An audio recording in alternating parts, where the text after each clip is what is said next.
ಇನ್ನು ಮಾರಿ ಕಣ್ಣು ಹೋರಿ ಮ್ಯಾಗೆ ಅನ್ನೋ ರೀತಿಯಲ್ಲಿ ಈಗ ಕಾಂಗ್ರೆಸ್ ಪಾಳ್ಯದ ಕಣ್ಣು ಸಭಾಪತಿ ಹುದ್ದೆಯ ಮೇಲೆ ಬಿದ್ದಿದೆ. ಅದರ ಬೆನ್ನಲ್ಲೇ ಮುಖ್ಯಮಂತ್ರಿ ಡಿಕೆಶಿ ಅವರನ್ನ ಭೇಟಿಯಾಗಿದ್ದಾರೆ ಸಭಾಪತಿ ಬಸವರಾಜ ಹೊರಟ್ಟಿ. ನೆನಪಿನಲ್ಲಿರಲಿ, ಇದು ಎರಡನೇ ಬಾರಿ ಮುಖ್ಯಮಂತ್ರಿಗಳನ್ನ ಅವರು ಭೇಟಿಯಾಗಿ ಚರ್ಚೆ ಮಾಡ್ತಿರುವಂಥದ್ದು.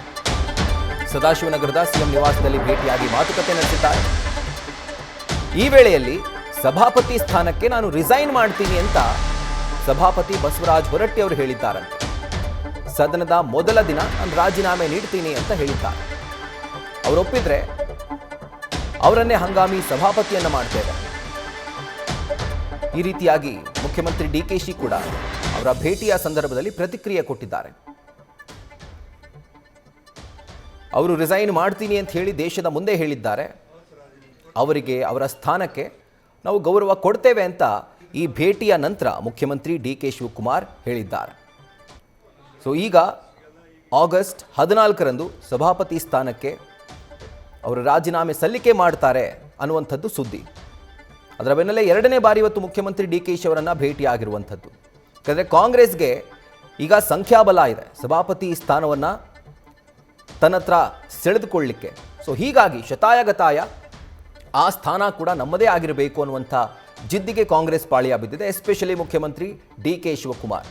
ಯಾಕಂದರೆ 1956ರಿಂದ ಇಲ್ಲಿಯವರೆಗೂ ಕೂಡ ಅವಧಿಗೂ ಮುನ್ನವೇ ಸಭಾಪತಿಗಳನ್ನು ಇಳಿಸಿದಂಥ ಇತಿಹಾಸನೇ ಇಲ್ಲ.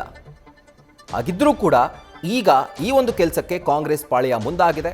ಅದರ ಜೊತೆಗೆ ಬಸವರಾಜ ಹೊರಟ್ಟಿ ಅವರು ಕೂಡ ಸ್ಟಾರ್ಟಿಂಗ್ನಲ್ಲಿ ಏನು ಮಾಡಲಿಕ್ಕೆ ಸಾಧ್ಯ ಅಂತಂದರೆ ಯಾವ ರೀತಿಯಾದಂಥ ಆರೋಪ ಬಂದಿದೆ ನನ್ನ ವಿರುದ್ಧ ಅವಿಶ್ವಾಸ ನಿರ್ಣಯ ಮಂಡಿಸಲಿಕ್ಕೆ ಈ ರೀತಿಯಾದಂಥ ಪ್ರಶ್ನೆಯನ್ನು ಮಾಡಿದರು.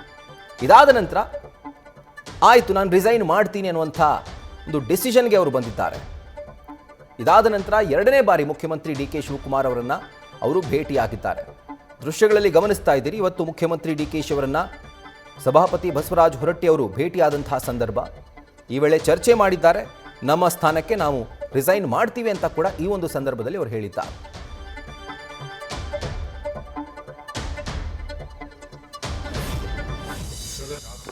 ವ್ಯವಸ್ಥೆಯಲ್ಲಿ ಎಲ್ಲರೂ ಕೂಡ ಮಾಡಬೇಕು. ಅವ್ರಿಗೊಂದು ಒಂದು ಆಸೆ ಇದೆ. ಏನಪ್ಪ ಆಸೆ ಇದೆ ಅಂತಂದ್ರೆ, ನಾವು ಗೌರವದಿಂದ ನನ್ನ ಜವಾಬ್ದಾರಿಯಿಂದ ಉಪಾಧ್ಯಕ್ಷರನ್ನ ಡೆಪ್ಟಿ ಚೇರ್ಮನ್ ಆಯ್ಕೆ ಮಾಡಿಬಿಟ್ಟು ನಮ್ಮ ಸದಸ್ಯರಿಗೆಲ್ಲ ಒಂದು ಕೃತಜ್ಞತೆ ಸಲ್ಲಿಸಬೇಕು ಅನ್ನೋದು ಅವರ ಒಂದು ಭಾವನೆ ಇದೆ. ಆ ಭಾವನೆಗೆ ನಾವು ಒಪ್ಕೊಂಡಿದ್ದೀವಿ. ಅವ್ರ ಕೃತಜ್ಞತೆ ಸಲ್ಲಿಸ್ತೀವಿ. ಎರಡು ತರ ಆಪ್ಷನ್ಸ್ ಇದೆ. ಅದಕ್ಕೆ ಅವರು ಏನ್ ಹೇಳ್ತಾರೋ ಆ ರೀತಿ ನಾವು ಮಾಡ್ತೀವಿ. ಅವರು ರಾಜೀನಾಮೆ ಕೊಡಕ್ಕೆ ಅವರು ತಯಾರಿದ್ದಾರೆ. ನಾವು ಅದಕ್ಕೆ ಏನ್ ತೊಂದರೆ ಡಿಕ್ಲೇರ್ ಮಾಡಿಬಿಟ್ಟಿ ಅವರು ಡಿಕ್ಲೇರ್ ಮಾಡಿದ್ದಾರೆ. ಅರ್ಥ ಆಯ್ತಾ? ಈಗ ಸಪೋಸ್ ಅವ್ರು ರಾಜೀನಾಮೆ ಇವತ್ತು ಕೊಟ್ಟರು ಅವ್ರನ್ನೇ ನಾನು ಪ್ರೋಟಮ್ ಸ್ಪೀಕರ್ ಚೇರ್ಮನ್ ಆಗಿ ಅವ್ರನ್ನೇ ಅಪಾಯಿಂಟ್ಮೆಂಟ್ ಮಾಡಬೇಕು. ಅವತ್ತು ಅವರೇ ಕೂತಿರ್ತಾರೆ.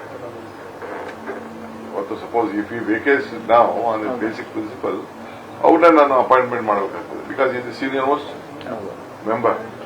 ಅವರೇ ಮಾಡಬೇಕಾಗ್ತದೆ. ಅವ್ರಿಗೇನು ಬೇಕೋ ಅವ್ರ ಕೆಲಸ ಜವಾಬ್ದಾರಿಯನ್ನು ಅವ್ರು ಮಾಡಬೇಕಾಗ್ತದೆ. ಸರ್, ಈಗ ಅವಿಶ್ವಾಸ ನಿರ್ಣಯ ಮಂಡಿಸಬೇಕು ಅಂತ ತಯಾರಿ ನಡೀತಿದೆ, ಆ ಥರದ್ದೇನಿಲ್ಲ. When we have come to understanding ಏನಿದೆ, ಅವಿಶ್ವಾಸ ನಿರ್ಣಯ ಮಾಡಿಸ್ತೇವೆ. ಅವ್ರಿಗೆ ಅದು ready to resign. What is the question? Even if you resigns also now within 10 minutes have to appoint him as the pro tem speaker. All the same.